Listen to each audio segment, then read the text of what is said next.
Hey, good morning, everybody. Welcome to this episode of SafeDefend Live. Today, we're going to talk about preparation for parents and students as we start the school year and things parents and kids can do to keep themselves safe from targeted violence during the next school year. What do you think about that, Doc? Would that be okay? Yeah, that sounds like a great topic.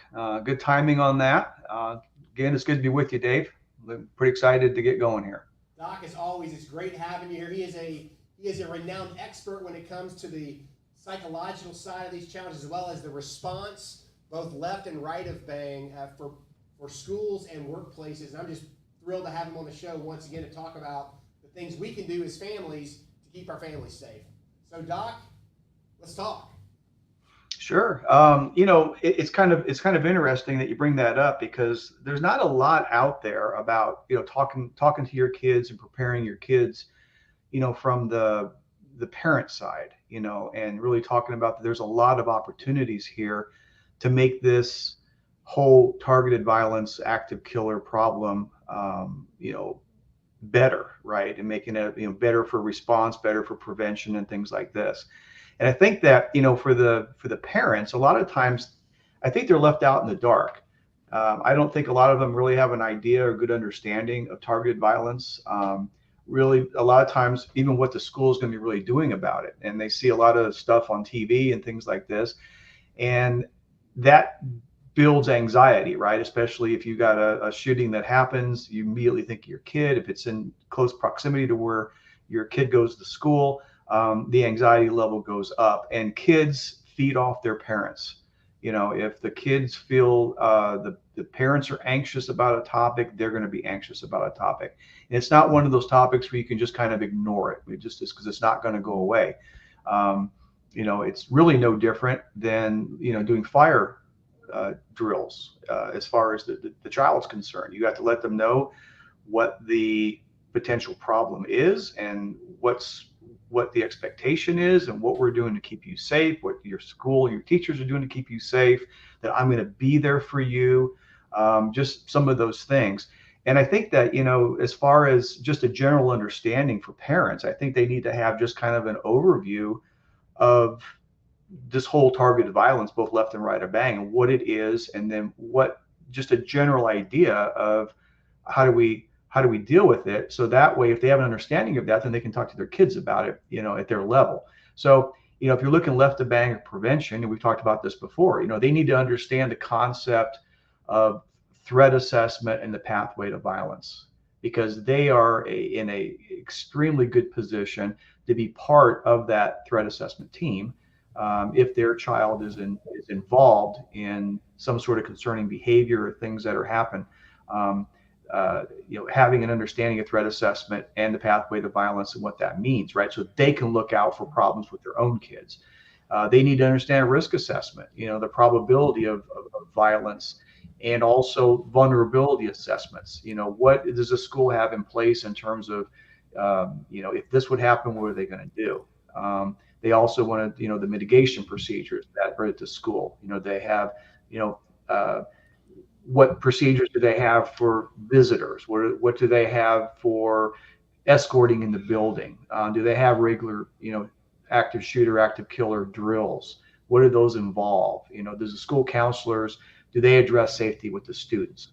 Um, and then, of course, the if it does happen, the expectation, the drills, what it means to run, hide, and fight, or in what we like to say, escape, evade, and engage, and just kind of an expectation and a plan. Because I think the kids, just like adults, they need to have some confidence that, of what's going to happen, what the expectation is, but not so much in the exact detail that you would present to maybe an adult or something like this.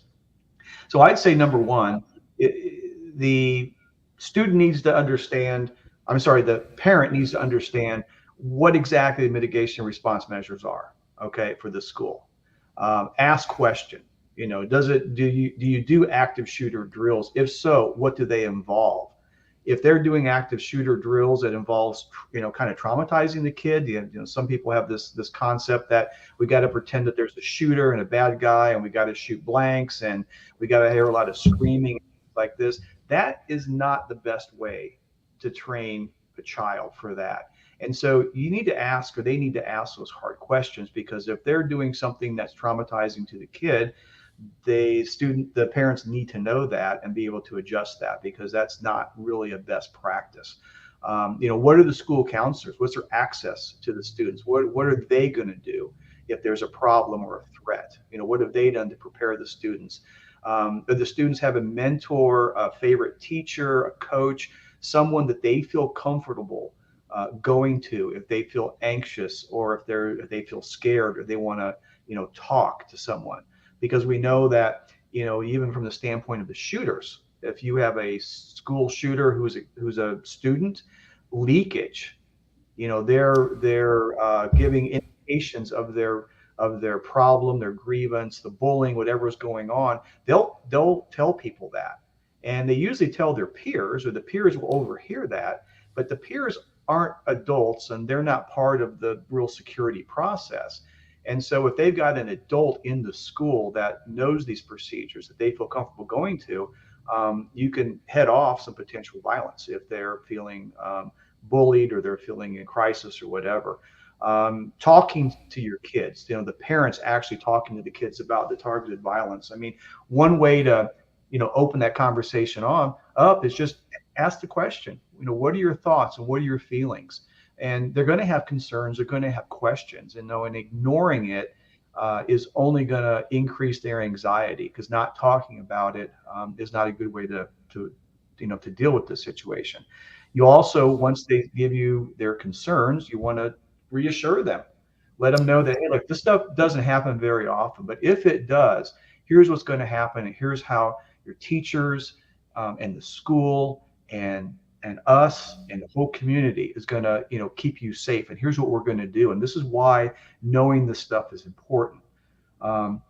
If they feel unsafe at the school, they've got to have someone to go to, a trusted mentor, a teacher, and you also got to give them the ability to call you with or without the teacher's permission. They've got to feel safe, that they've got a lifeline.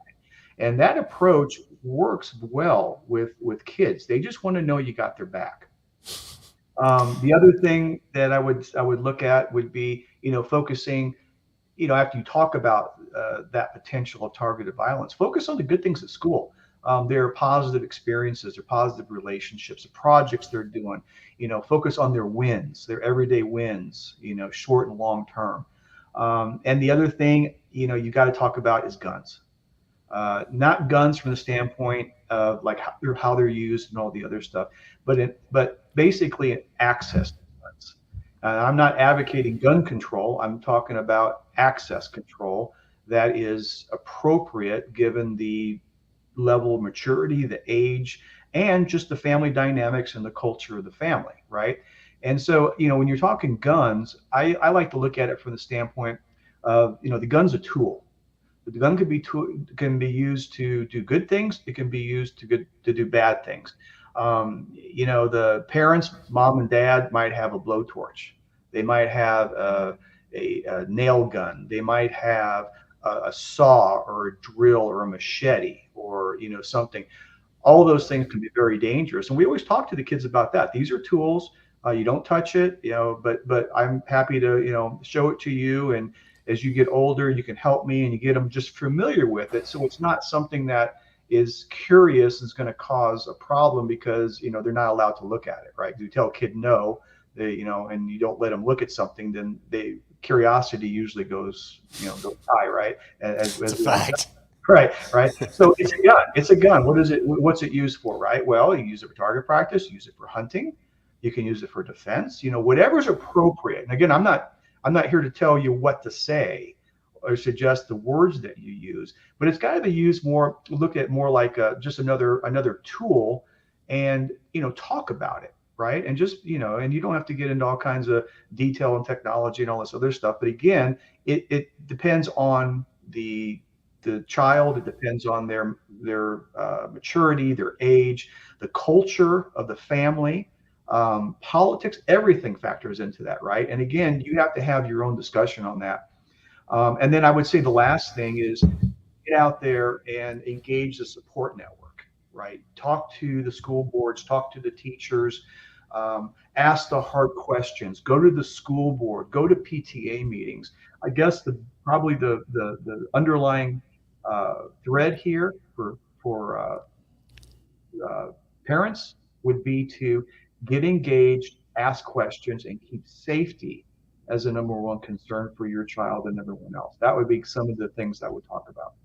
Well, I think the biggest thing that you've mentioned today that just resonates with me is, as parents, you're responsible for your kids. You need to communicate in a polite, professional manner with your teachers and your school board. Ask the right questions.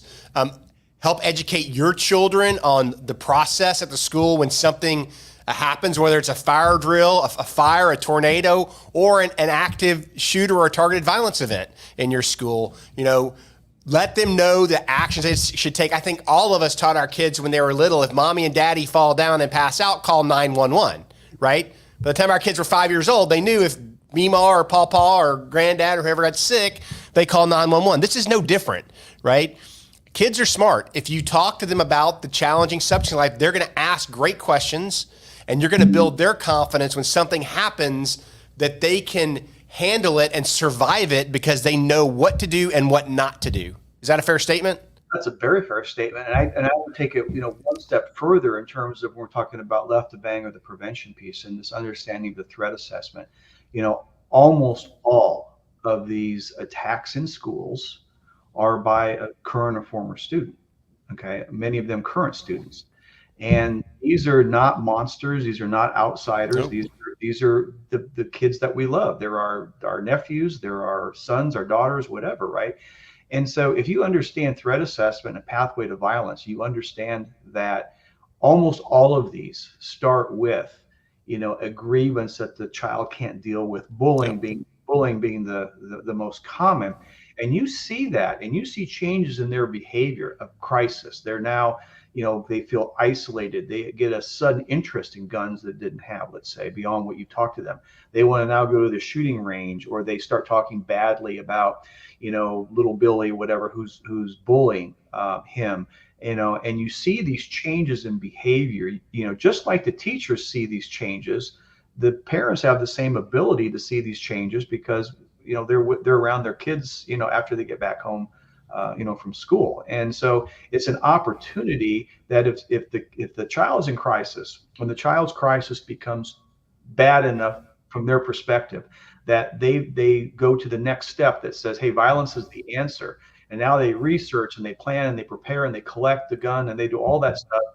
This takes time, and there are changes in behavior. And so in a threat assessment, approach or team that we would have at a school, right, where the parents can do the exact same thing at home. They don't have to be a, certified threat assessor or whatever. Nope. They just have to know that, look, there's a change in my child's behavior. He appears to be in crisis. He's not talking. These report those to the team. And I'll tell you, if they don't have a team, then find out and ask the hard question as to why does my school not have a threat assessment team? Why do you guys not have a process for this? Because this is something that every school needs to have in order to prevent these things, because it's a behavioral thing. It's changes in behavior, it's anomalies, and it's very simple. It's just identifying things that are abnormal for that kid and sitting them down and saying, hey, look, you seem to be having an issue. What's going on? How can I help you? And that crisis intervention, that going after that problem that the kid has, if you resolve his crisis, that bullying issue or whatever that issue is, there's no reason to hurt anybody. So the motivation to kill actually goes away, and you actually prevented an active shooter attack. You didn't even realize it. So that would be the other thing I would focus on with parents, is to give them a basic understanding of threat assessment and what they can do to contribute to violence prevention. Well, and I want to offer this because as a parent and as parents, sometimes we take lightly the comments of our children when they say, hey, I'm being bullied or whatnot. We go, it's okay. You just got to toughen up a little bit. Part of life's getting picked on. Yeah. Look, in today's world, you need to have a deeper conversation about that. It's not like when we were kids and there was a bully and you went out to the playground, and took care of it. That's not how it happens anymore. We've taken drastic measures with bullies these days, and it results in a lot of children's deaths through suicide and other things. Today is not yesterday. It's not the world we grew up in. So if your children does come to you with a challenge they're concerned about, take the time to do the research in a thoughtful way, and make sure that you take the opportunity to resolve the grievance that may be there before it gets out of hand. I think that's what you're saying. You hear something about it. Let's look into it, resolve the grievance so the children can move on and go past this. Because that's the quickest way to stop the cycle of targeted violence in our neighborhoods, in our communities, in our schools, right? That's absolutely correct. Couldn't have said it better, Dave. That's absolutely correct. The bottom line is that, in the school environment, especially with younger children or just children, they almost always leak their intentions. Yep. Almost always give you a hint that there's something going on, and you cannot, even if it seems innocuous, you can't ignore it. You need to sit them down, talk to them, and be there in an empathetic and non-judgmental way. Great stuff for parents as we start the new school year. Doc Vecchi, it is great to see you. Looking forward to our next discussion and all the work we're doing to help keep kids and workplaces safe at SafeDefend.